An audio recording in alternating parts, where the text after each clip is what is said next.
Begitu juga Renato yang tidak tega melihat wanita cantik idamannya ini dipermalukan sedemikian rupa, namun dia tak bisa berbuat apa-apa.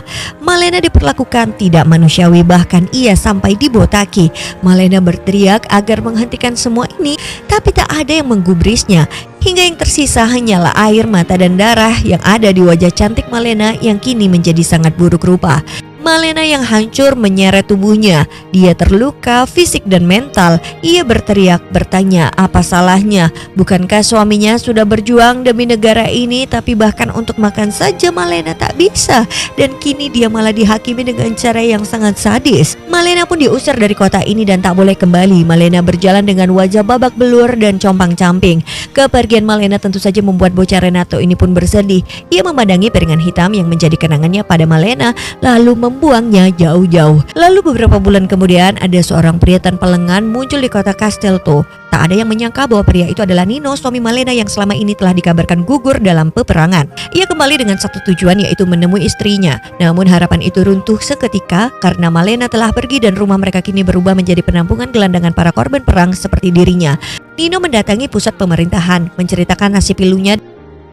Di kejauhan Renato terus mengikutinya, ingin mengatakan kebenaran tentang Malena. Namun keberaniannya selalu saja runtuh. Ia memilih diam. Ia berperang demi negara, kehilangan segalanya, sementara istrinya harus kelaparan, terpaksa menjual harga diri demi bertahan hidup.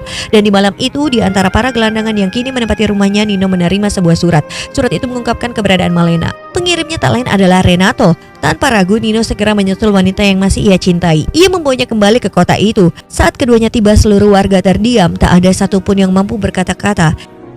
Tentunya ini tidak akan terjadi jika tidak Renato yang memberitahunya. Malena kembali dan menegakkan kepalanya. Ia kembali menjadi wanita terhormat yang tidak lagi menjajakan diri demi sepotong roti. Kini para warga begitu baik pada Malena karena Nino adalah pejuang yang mempertaruhkan nyawa demi kemerdekaan rakyatnya.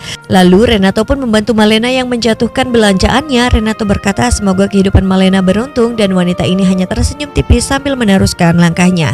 Dan kini Renato pun telah membuang obsesinya tentang Malena dan tidak lagi berimajinasi tentang wanita itu, karena dia harap Malena sekarang bisa berbahagia hidup bersama dengan suaminya. Dan film pun selesai. Sampai jumpa di cerita film seru lainnya. Sekian dan terima gaji.